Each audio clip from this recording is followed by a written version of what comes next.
کی تشریح اور تعبیر وہ سیرت محمد رسول اللہ صلی اللہ علیہ وسلم سے ملی. چنانچہ دیکھیے آیت میں ارشاد فرمایا رب العالمین جل جلالہ عما نوالہ ارشاد فرماتا ہے لقد کان لکم فی رسول اللہ اسوۃ حسنہ. تمہارے لیے قرآن تو ہم نے نازل فرما دیا لیکن رسول اللہ کی مقدس سیرت فی رسول اللہ ہے، رسول اللہ کی ذات میں تمہارے لیے لقد کان لکم تمہارے لیے فی رسول اللہ رسول اللہ کی ذات مقدس میں اسوۃ حسنہ بہترین نمونہ ہے. یعنی رسول اللہ کی مقدس اور پاکیزہ زندگی یہ ماڈل ہے، یہ ماڈل ہے. اس کو دیکھتے رہو اور اس کو دیکھنے کے بعد جیسے وہ کرتے ہیں ویسے کرتے رہو. نتیجہ کیا نکلے گا؟ چنانچہ خود ارشاد فرمایا، ابھی میں آتا ہوں اس پر. مثلا یہ کہ اگر فرض کیجئے ایک شخص یہ کہے کہ پیر میلے ہو جاتے ہیں اور پیروں پر مٹی بہت جم جاتی ہے، پیر پہلے دھو لو، منہ بعد میں دھو لیں گے، پھر ہاتھ بعد میں دھو لیں گے. تو انہوں نے کہا کہ نہیں، ایسے نہیں ہو سکتا. ویسے آپ دھونا چاہیں دھو لیں لیکن یہ وضو نہیں کہلائے گا. میرا دل چاہتا ہے کہ سجدہ پہلے کروں. ایک آدمی کہے کہ میرا دل چاہتا ہے کہ میں سجدہ پہلے کروں، رکوع بعد میں کروں اور تلاوت آخر میں کر لوں اور اس کے بعد سلام پھیر دوں. اللہ تعالیٰ کو سجدہ بہت پسند ہے. کیوں صاحب یہ بات صحیح ہے؟ ہم کہاں جائیں، یہ بات تو صحیح ہے. اللہ تعالیٰ کو سجدہ بہت پسند ہے. کہ جی ہاں پسند ہے. سجدے کی کیفیت کو پسند کیا ہے. عاجزی ہے، انکساری ہے، تضرع ہے، عبدیت کا اظہار ہے، بندگی کا اظہار ہے. اور سجدہ صرف اللہ کے لیے ہے، کسی کے لیے سجدہ نہیں ہے. سجدہ نہ کسی قبر کے لیے ہے، نہ کسی زندہ کے لیے ہے، نہ کسی مردہ کے لیے ہے. وہ تو صرف اللہ کا حق ہے. تو سجدہ اللہ کے لیے ہے. میں اللہ کو سجدہ کرتا ہوں تو اللہ راضی ہو جائے گا. کہاں؟ اگر ویسے ہی سجدہ کرنے کو دل چاہتا ہے تو کر لو. کچھ پڑھ رہے ہو سبحان ربی الاعلیٰ پڑھ لو، وہ سجدہ ہوگا، وہ نماز نہیں ہوگی، وہ سجدہ ہوگا. سجدہ شکر بھی کر سکتے ہیں کہ کوئی اچھی سی خبر سنی، دل چاہا، قبلے کی طرف رخ کیا اور اللہ کے حضور میں سر بسجود ہو کر شکر ادا کر دیا. اے اللہ تیرا شکر ہے. کوئی حرج نہیں. سجدہ شکر علماء اور محدثین نے لکھا کیونکہ صرف اللہ کے لیے ہو رہا ہے، سجدہ شکر ہے.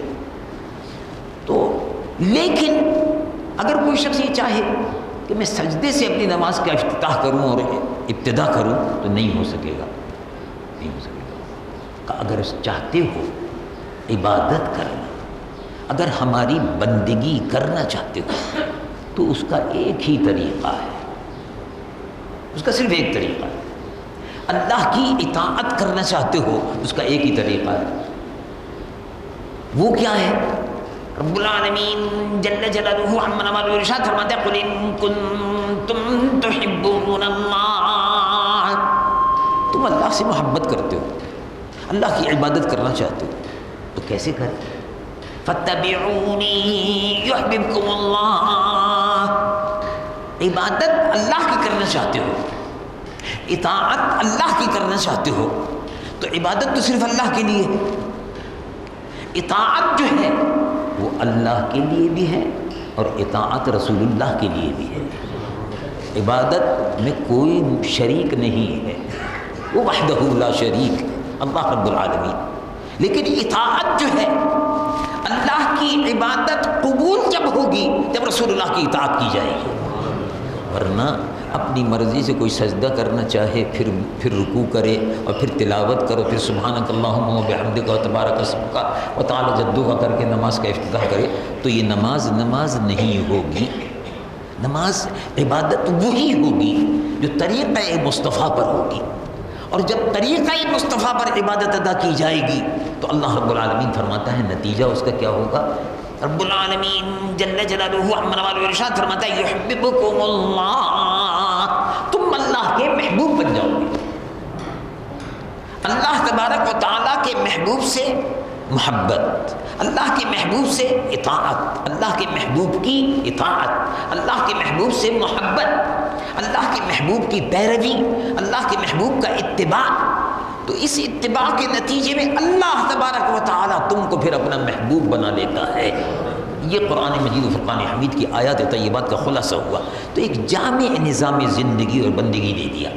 تو حضور پر نور سید العالمین محمد الرسول اللہ صلی اللہ علیہ وسلم کی مقدس سیرت، آپ کے اقوال، آپ کے اعمال، آپ کی گفتار، آپ کے قیل و قال، یہ زندگی کا لازمہ ہے۔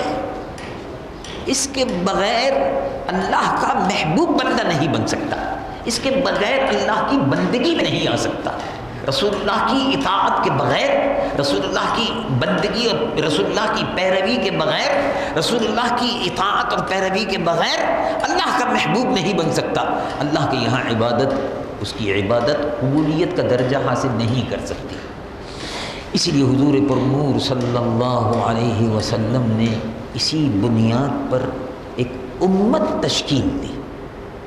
اس امت کی خصوصیت، پہلی بات میں نے آپ سے عرض کی کہ ارشاد فرمایا کنتم خیر امت اخرجت للناس، تم بہترین امت۔ اب اس بہترین امت کو یعنی امت تشکیل دی، اس لیے کہ امت نبی سے بنتی ہے۔ امت جب تشکیل دی تو امت جو تشکیل دی جاتی ہے، نبی جو تشکیل دیتا ہے نبی، تو وہ امت نبی کے گرد گھومتی ہے، نبی کے گرد گھومتی ہے۔ نبی مرکز ہوتا ہے امت کا۔ جیسے ماں اولاد کے لیے، بلا تشبیہ و تمثیل یعنی سمجھانے کے لیے میں عرض کر رہا تھا، جیسے ماں گھر میں بچوں کے لیے مرکز، بچوں کے لیے مرکز، ایسے ہی امت کے لیے نبی مرکز ہوتا ہے کہ جس طرح بچے ماں کے گرد جمع ہوتے ہیں، اسی طرح سے امت اپنے نبی کے گرد جمع ہوتی ہے۔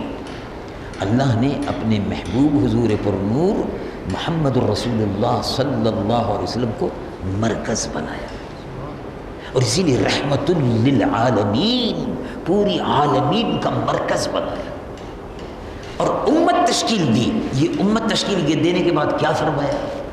رب العالمین جل جلالہ عما نوالہ ارشاد فرماتا ہے وَإِنَّ هَذِهِ أُمَّتُكُمْ أُمَّةً وَاحِدَةً، یہ امت واحدہ ہے، یہ خیر امت امت واحدہ ہے۔ یہ ایک جان ہے جس میں کالے اور گورے کی کوئی تمیز نہیں ہے، جس میں امیر اور غریب کا کوئی امتیاز نہیں ہے، جس میں بلال حبشی میں، صہیب رومی میں، سلمان فارسی میں اور ابو بکر صدیق و عمر فاروق میں کوئی فرق نہیں ہے۔ بلال حبشی حبش کے رہنے والے، صہیب رومی روم کے رہنے والے، سلمان فارسی ایران کے رہنے والے، لیکن کوئی امتیاز نہیں تھا۔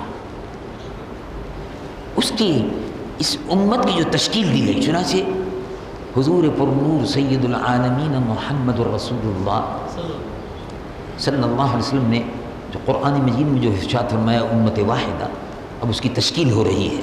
اس کی تشکیل کس انداز میں کی؟ حج ہے، حج کا آخری موقع ہے، یعنی حضور کا آخری حج ہے، پہلا بھی ہے اور آخری بھی ہے، وہی ایک حج حضور نے فرمایا۔ اس کو حضور پر نور صلی اللہ علیہ وسلم کی اس آخری حج کو حجۃ الوداع بھی کہتے ہیں لوگ۔ اس کی تفصیلات بخاری شریف، مسلم شریف، تمام کتب احادیث میں موجود ہے۔ عرفات کا میدان 9 تاریخ کو عرفات کے میدان میں مسلمانوں کا، صحابہ رضوان اللہ علیہم اجمعین کا، خیر امت کے خیر لوگ، خیر امت کے جو خیر بہترین افراد تھے، صحابہ رسول اللہ، جن کے نظیر روئے زمین پر تاریخ میں کہیں نہیں ملتی، وہ صحابہ رسول اللہ کی مقدس جماعت ہے۔ اور رسول اللہ صلی اللہ علیہ وسلم اونٹنی پر سوار ہیں اور اونٹنی پر سوار ہو کر میدان عرفات میں 9 تاریخ کو اپنا خطبہ ارشاد فرما رہے ہیں۔ حضور فرمود سید العالمین مصطفیٰ صلی اللہ علیہ وسلم نے ارشاد فرمایا، سنو، اور اگر یقین جانتے ہو کہ تم میں سے بہت سے لوگ اس مرتبہ نہیں آ سکے، اس حج میں شریک نہیں ہو سکے، فَلْيُبَلِّغْ الشَّاهِدَ الْغَائِبَ، تو حضور نے ارشاد فرمایا تو سننے والا یہ ان لوگوں کو جو حاضر نہیں ہو سکے ہیں اپنی مجبوریوں کے سبب، ان تک پہنچا دے۔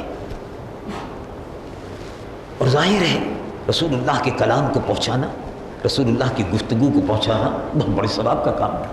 اللہ کے محبوب نے اس کی تلقین فرمائی، فَلْيُبَلِّغْ الشَّاهِدَ الْغَائِبَ، دیکھو میں تم سے مخاطب ہوں۔ حضور ارشاد فرماتے ہیں میں تم سے مخاطب ہوں اور تم کو یہ بتانا چاہتا ہوں کہ یہ آج کا دن جو ہے، یہ 9 ذی الحج، یہ مقدس دن ہے، یہ حرمت والا، یہ عزت والا دن ہے۔ اس دن کی بڑی عزت ہے، اس دن کی بڑی عظمت ہے، یہ یوم عرفہ ہے۔ 9 تاریخ کو جب حاجی میدان عرفات میں جمع ہوتے ہیں تو وہ یوم عرفہ کہلاتا ہے۔ اس کے بعد پھر اگلے دن قربانی کا دن ہوتا ہے، 10 ذی الحج ہوتی ہے، قربانی ہوتی ہے، عید ہوتی ہے۔ میں تم کو بتانا چاہتا ہوں کہ تم امت واحد ہو، تم ایک امت ہو۔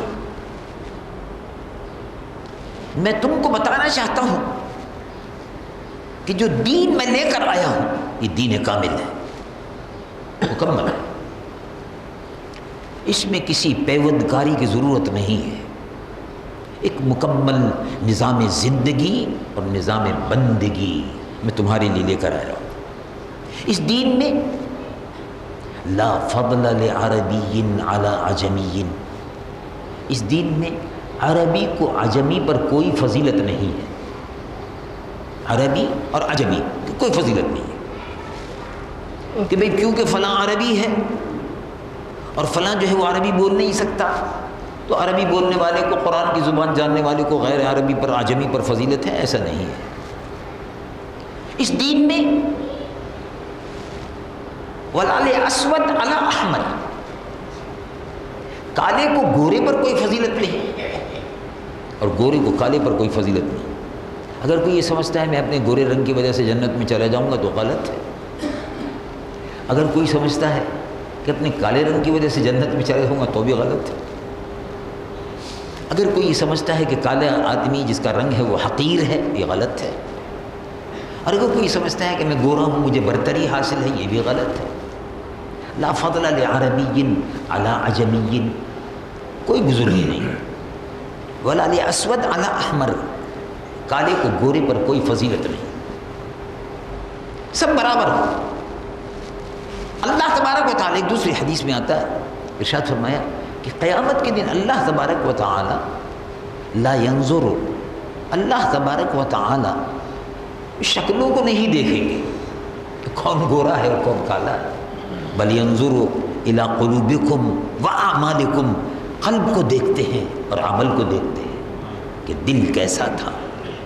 دل برائیوں سے، شرک سے، کفر سے، ریا سے، حسد سے، غیبت سے پاک ہے اور عمل صالح ہے۔ اللہ تعالیٰ یہی دیکھتا ہے۔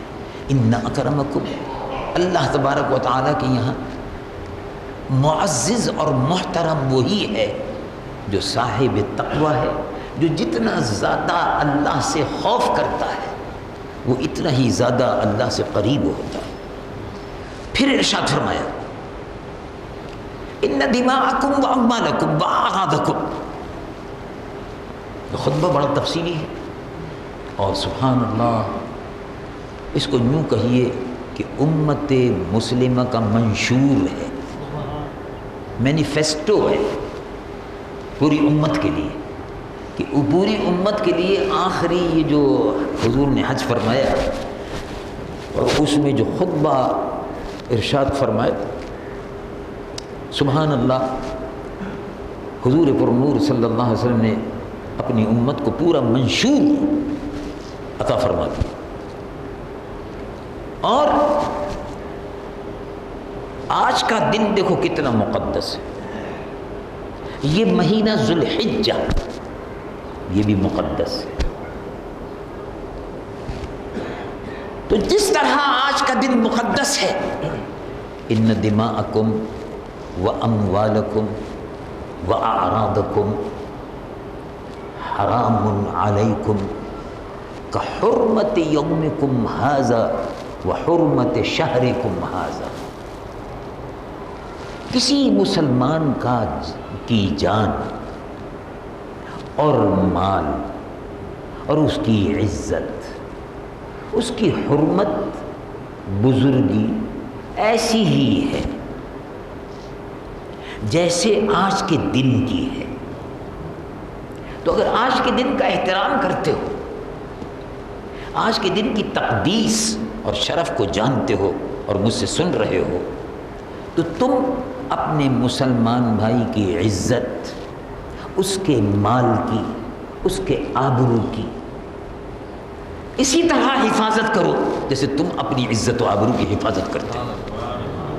اخوت امت واحدہ کے تصور کو کس طرح سے اجاگر کیا کہ یہ امت واحدہ امت تشکیل دی گئی. کالے گورے کا کوئی فرق نہیں، زبان کا کوئی امتیاز نہیں، اس میں زبان کا کوئی امتیاز نہیں. کون عربی بولتا ہے، کون عربی نہیں بولتا، کون اردو بولتا ہے، کون پنجابی بولتا ہے، کون سندھی بولتا ہے، کون بنگالی بولتا ہے، کوئی امتیاز نہیں. تمہارا رب ایک ہے، نبی بھی ایک ہے، آخری نبی. تم ایک امت ہو، کالے کو گورے پر کوئی فضیلت نہیں، زبان کا، علاقے کا، ملک کا، شہر کا کوئی مسئلہ نہیں. تم سب امت واحدہ ہو اور تم سب کو اللہ کے حضور میں جواب دینا ہے. یہ خطبہ نبوی جو ہے وہ تو بڑا تفصیلی خطبہ ہے، اس کے لیے بڑا تفصیلی وقت بھی چاہیے، لیکن مختصر چند باتیں اس کی میں نے عرض کر دی. اسی لیے قرآن مجید و فرقان حمید میں ارشاد فرمایا، وَمَن يَقْتُلْ مُؤْمِنًا وَمَن قَتَلَ مُؤْمِنًا مُتَعَمِّدًا فَجَزَاؤُهُ جَهَنَّمُ. جس نے کسی بھی مسلمان کو مارا، کسی بھی ایمان والے کو مار دیا، اس کی سزا جہنم ہے. یعنی کوئی مسلمان خطبہ نبوی، اب اس آیت کی روشنی میں خطبہ نبوی کو دیکھیے. رسول اللہ نے فرمایا اپنے مسلمان بھائی کی جان کا، مال کا اور عزت کا اسی طرح تحفظ کرو جیسے اپنی جان و مال اور عزت کی حفاظت کرتے ہو. یہ خطبہ حجۃ الوداع میں فرمایا، یہ آیت کی روشنی میں ہے. کوئی مسلمان کسی مسلمان کو قتل نہ کرے. ارے صاحب، مسلمان تو مسلمان کا قتل بہت بڑی بات ہے. مسلمان کو تو کافر کے قتل کرنے سے بھی منع کیا، کافر کے قتل کرنے سے منع کیا. کوئی مسلمان اگر یہ کہے وہ ہندو جا رہا ہے، 4 مسلمان دلی میں مر گئے ہیں، چلو کراچی میں 4 ہندو مار دو، بالکل نہیں، گناہ ہوگا، بالکل نہیں. جس نے وہاں مارا ہے اس سے وہاں بدلہ لیا جائے گا، وہ جانے. ہم کو کسی کو مارنے کا کوئی حق نہیں کہ ہندو ہے مار دو، عیسائی ہے مار دو، یہودی ہے مار دو. یہودی قتل عام کر رہے ہیں فلسطین میں، ان کو مار دو. ہندو قتل عام کر رہے ہیں کشمیر میں، ان کو یہاں مار دو، یہاں کے ہندوؤں کو مار دو. نہیں، اول تو یہ ہے کہ جتنے بھی غیر مسلم ہیں ان کی جان و مال کے تحفظ کا بھی حکم دیا گیا.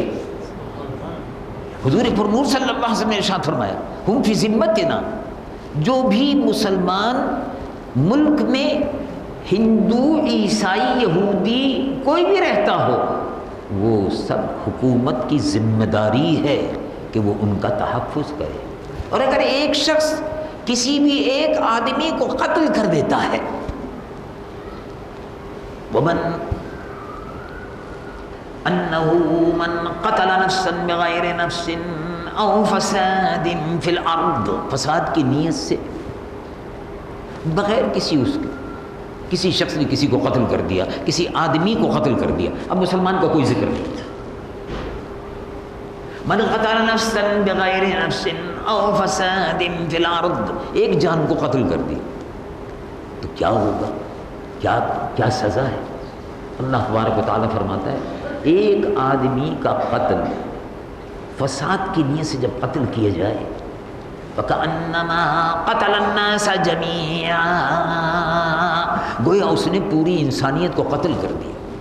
یعنی اللہ تبارک و تعالیٰ فساد کو پسند نہیں فرماتا، کسی بے گناہ کا قتل پسند نہیں فرماتا، اور اگر کسی مسلمان کو کسی نے قتل کر دیا تو وہ جہنمی ہے، وہ ملعون ہے، وہ ہمیشہ جہنم میں رہے گا، وہ اللہ کا غضب اس پر ہوگا، دنیا میں بھی برباد اور رسوا ہوگا اور آخرت میں اس کی سزا جہنم ہوگی. تو حضور پاک صلی اللہ علیہ وسلم جو خطبے میں ارشاد فرمایا کہ مسلمان کی عزت و آبرو کو نہ لوٹے، مسلمان کے مال کو نہ لوٹے. ان دماءکم و اموالکم، اس کے خون کی بھی حفاظت کرو، جان کی اور مال کی بھی حفاظت کرو. مسلمان کے مال کو بھی نہ لوٹے، اور اگر ایسا کرتا ہے تو اللہ تعالیٰ دنیا میں بھی سزا دیتے ہیں اور آخرت میں بھی سزا دیتے ہیں. تو ایک امت کے لیے ایک نظام تشکیل دیا گیا اور باہمی محبت اور احترام کا رشتہ قائم کیا، اور ارشاد فرمایا اللہ رب العالمین جل جلالہ عم نوالہ نے کہ کس طرح سے ایک مسلمان اپنے دوسرے مسلمان بھائی کے لیے کیا کچھ کر سکتا ہے. حضور پر نور صلی اللہ علیہ وسلم نے ارشاد فرمایا المسلم من سلم المسلمون من لسانہ و یدہ، او کما قال صلی اللہ علیہ وسلم. مسلمان وہ ہے جس کے زبان سے اور ہاتھ سے مسلمان کی جان اور مال اور عزت و آبرو محفوظ رہے، وہ مسلمان ہے. تو یہ ایک معیار اللہ کے محبوب صلی اللہ علیہ وسلم نے قائم فرما کر خطبہ حجۃ الوداع میں ارشاد فرمایا، اور اس کے بعد ارشاد فرمایا اب تم مجھ سے اپنے حج کے مناسک لے لو. حدیث مبارک کے الفاظ ہیں خذوا عنی مناسککم، تم مجھ سے اپنے مناسک حج مجھ سے سمجھ لو اور مجھ سے لے لو. اور کل قربانی کا دن، قربانی کے سلسلے میں اللہ کے محبوب صلی اللہ علیہ وسلم نے قرآن مجید و فرقان حمید کی آیت مبارکہ جو نازل فرمائی تھی اس کو تلاوت کرتے ہوئے ارشاد فرمایا کہ اللہ تبارک و تعالیٰ کو گوشت کی ضرورت نہیں ہے. اللہ تبارک و تعالیٰ کو تمہارے پیسے کی بھی ضرورت نہیں ہے. اللہ تبارک و تعالیٰ کو قربانی کے جانور کے خون کی بھی ضرورت نہیں ہے. نہ خون کی ضرورت ہے، نہ گوشت کی ضرورت ہے، نہ پیسے کی ضرورت ہے.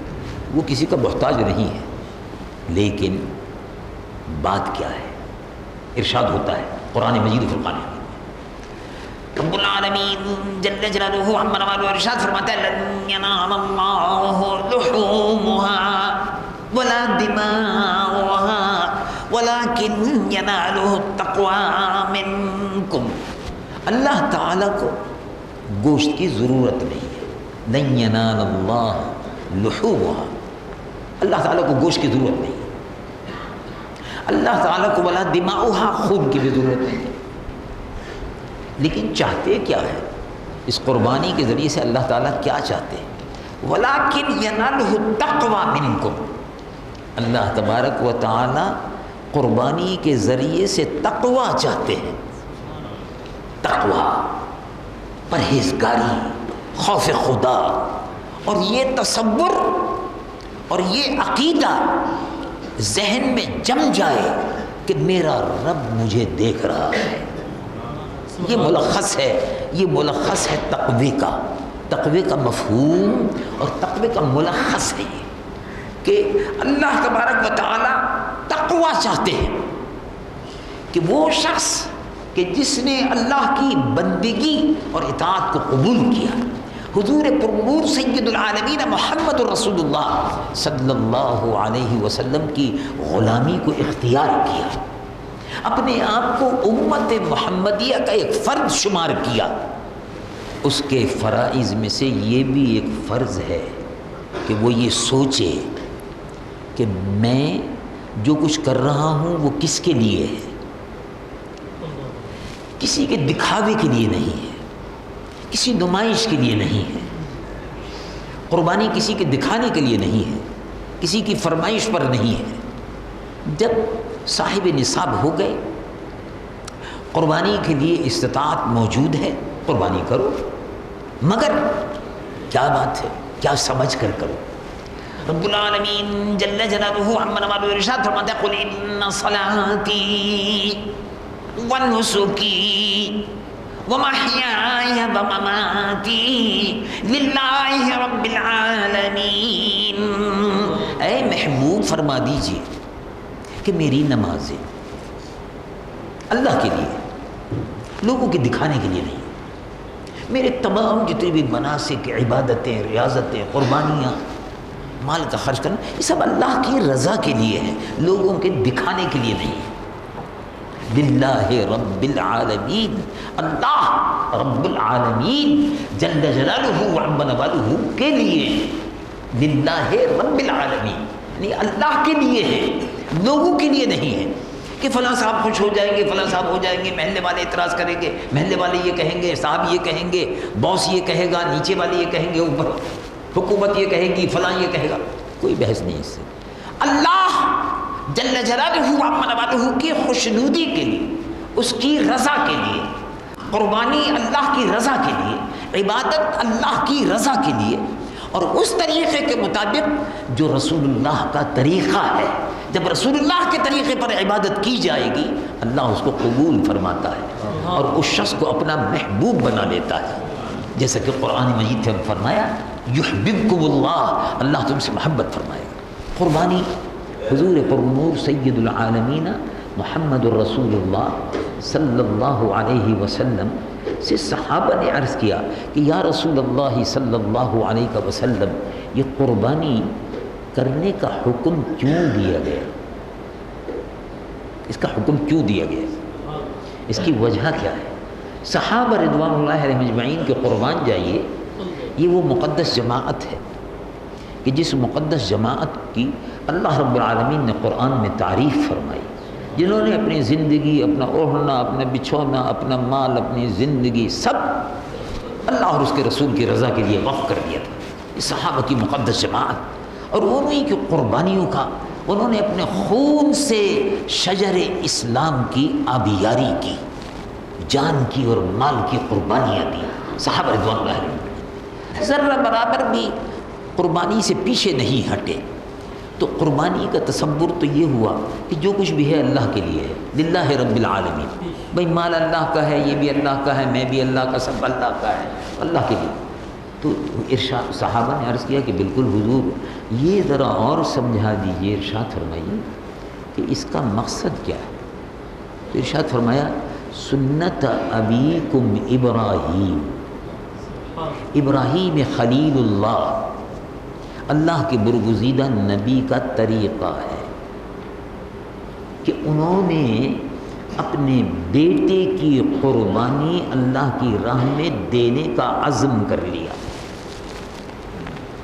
اب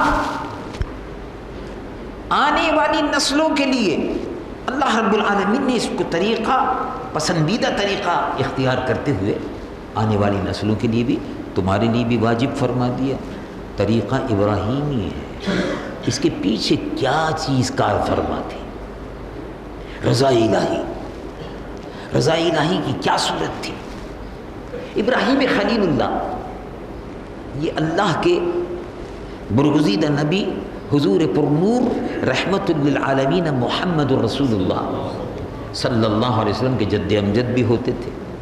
ابراہیم خلیل اللہ ہی کی نسل سے، ابراہیم خلیل اللہ کی نسل سے حضور پرنور صلی اللہ علیہ وسلم، دوسرے جو بیٹے تھے اسحاق نبی اللہ، ان سے پھر بنی اسرائیل کا سلسلہ نسب چلتا ہے، اور ابراہیم خلیل اللہ پھر اسماعیل ذبیح اللہ سے حضور پر نور سید العالمین محمد رسول اللہ صلی اللہ علیہ وسلم کا سلسلہ آتا ہے۔ ابراہیم خلیل اللہ اللہ کے خلیل تھے۔ خلیل کے معنی دوست کے، دوستی کی صورت کیا تھی کہ ابراہیم خلیل اللہ علیہ نبینا علیہ السلام نے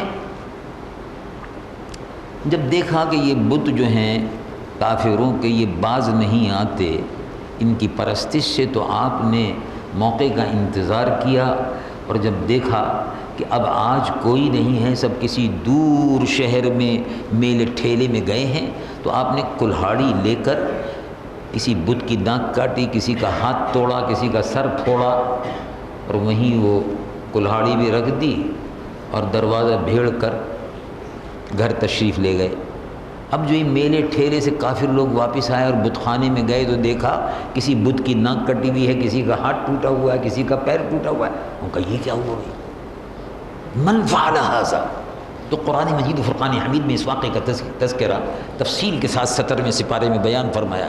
من فعل ھذا بآلہتنا، یہ ہمارے معبودوں کے ساتھ یہ کس نے سلوک کیا ہے؟ یہ ناک کٹی ہوئی ہے، ہاتھ کٹا ہوا ہے، سر پھٹا ہوا ہے، ہاتھ کٹا ہوا ہے، پیر کٹا ہوا ہے، یہ کون کر گیا؟ تو ابراہیم خلیل اللہ نے سبحان اللہ بڑی چراتر بڑی بہادری اور شجاعت سے جواب دیا کہ فَاسْأَلُوهُمْ، مجھ سے کیا پوچھتے ہو؟ تم ان سے پوچھو، یہ بتائیں کہ ناک کون کاٹ کے گیا، سر کون پھوڑ کے گیا۔ تو اس کا مطلب یہ تم نے ہی کیا ہے۔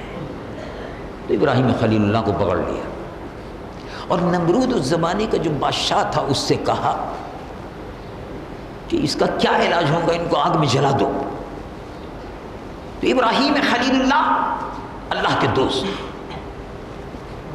دوستی کا مقام دیکھیے آپ، خلیل لقب آپ کا دوست ہے۔ ہر نبی کے بہت سے انبیاء جو مخصوص ہیں ان کے القاب اور ان کے آداب ہیں۔ حضرت موسیٰ کلیم اللہ، حضرت ابراہیم خلیل اللہ اللہ کے دوست، اسماعیل ذبیح اللہ اللہ کی راہ میں ذبح ہونے والے، ہمارے آقا و مولا حضور پرنور سید العالمین محمد رسول اللہ حبیب اللہ اللہ کے محبوب، یعنی یہ منفرد مقام ہے۔ انبیاء میں 1,24,000 نبیوں میں رسول اللہ کا یہ منفرد مقام ہے کہ وہ محبوبیت کے مرتبے پر فائز ہے۔ یہ محبوبیت ہی کا مرتبہ تھا کہ اللہ رب العالمین نے حضور کو اس مقام پر بلایا جہاں کسی کی نبی کی رسائی نہیں ہے۔ انبیاء کے مرتبے ہیں، کسی نبی کا مرتبہ جو ہے وہ پہلے آسمان پر ختم ہو گیا، دوسرے پر ختم ہوا، تیسرے پر ختم ہوا، چوتھے پر ختم ہوا، 7ویں آسمان کے بعد کسی نبی کا کوئی مقام نہیں ہے، وہ مقام مخصوص ہے، اس مقام تک کسی کی رسائی نہیں ہے۔ جبرائیل کی رسائی ہے سدرۃ المنتہا تک، 7ویں آسمان کے بعد سدرۃ المنتہا، اور سدرۃ المنتہا کے بعد نہ کسی نبی کی، نہ کسی رسول کی، نہ کسی فرشتے کی رسائی ہے۔ اس مقام پر جہاں تمام انبیاء کے کمالات ختم ہو جاتے ہیں وہاں سے کمال مصطفیٰ شروع ہوتا ہے، جہاں سے تمام یا اور جہاں سے علم کی، جمال کی، حسن کی اور کمال کی اور علم کی جہاں سب سرحدیں ختم ہو جاتی ہیں وہاں سے کمال مصطفیٰ، علم مصطفیٰ اور جمال مصطفیٰ شروع ہوتا ہے۔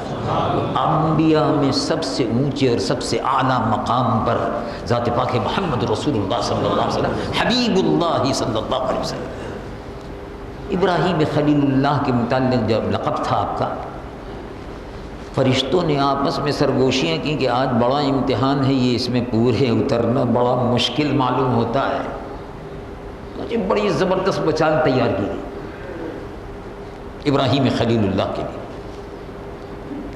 مچان تیار کر کے وہاں ان کو رکھا گیا اور مہینوں تک آگ جمع ہوتی رہی، لکڑی جمع ہوتی رہی، کچرا جمع ہوتا رہا، کرتے کرتے کرتے جب بہت سارا جمع ہو گیا اس میں آگ لگائی گئی، اس میں اور لکڑیوں کا اضافہ کیا گیا، آسمان سے جب شعلے باتیں کرنے لگے تب مشان پر سے ابراہیم خلیل اللہ کو پھینکا گیا۔ قرآن مجید و فرقان حمید میں اللہ رب العالمین نے اس واقعے کو بیان فرمایا۔ اللہ رب العالمین جل جلالہ عما والہ ارشاد فرماتا ہے ابراہیم خلیل اللہ کو جب پھینکا گیا آگ اتنی زبردست تھی کہ اس کے محاذات میں پرندے اڑ نہیں سکتے تھے میلوں سے، اس کی تپش سے جل جل کر ختم ہو گئے، اب ادھر سے اڑنا ہی بند کر دیا، اور دور دور تک اس کی تپش، آگ کی حدت اور اس میں شدت بڑھتی جا رہی تھی۔ جب پھینکا گیا تو رستے میں جبرائیل کو اللہ نے اپنے حکم سے بھیجا کہ جاؤ خلیل اللہ سے پوچھو، تم جا کے پوچھو، کسی چیز کی ضرورت ہو تو بتا دیں، کیا چاہتے ہیں فرما دیں۔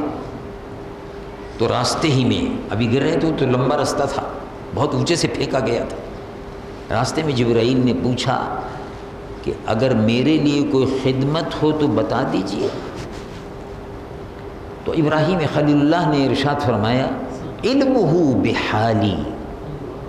احادیث مبارکہ میں آتا ہے، مفسرین نے لکھا حضرت ابراہیم خلیل اللہ نے فرشتے کو جواب دیا، اب نیچے ابھی آگ جل رہی ہے، اب گر رہے ہیں، علمہ بحالی حسبی ان سوالی، میرا رب جانتا ہے میرے حال سے باخبر ہے، میرا رب میرے حال سے باخبر ہے، اس لیے مجھے سوال کرنے کی ضرورت نہیں ہے، آپ سے کہنے کی ضرورت نہیں ہے، مجھے آپ سے کہنے کی ضرورت نہیں ہے، علمہ بحالی حسبی ان سوالی، تو مجھے آپ سے کہنے کی ضرورت نہیں ہے۔ اللہ اللہ، فرشتے کہہ رہے تھے بڑے امتحان کا وقت ہے، رب العالمین نے فرمایا دیکھا ہمارے خلیل نے کیا جواب دیا۔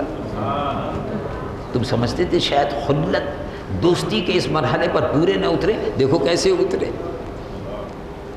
جو جیسے ہی یہ جواب ختم ہوا تو ارشاد فرمایا رب العالمین جل جلالہ عما والہ ارشاد فرماتا ہے قلنا یا نار کونی بردا وسلاما علی ابراہیم، اے آگ، اب آگ سے مخاطب ہے، اب ابراہیم نے نہیں کہا، دعا نہیں مانگی، کچھ نہیں کہا، کہ ٹھیک ہے رب کی مرضی یہی ہے کہ آگ میں پھینکا جائے اور جل جاؤں حاضر ہوں، رب کی مرضی یہی ہے آگ میں پھینکا جاؤں جل جاؤں حاضر ہوں، کچھ کہنا نہیں، کوئی شکایت نہیں، کوئی حکایت نہیں، کوئی کچھ نہیں۔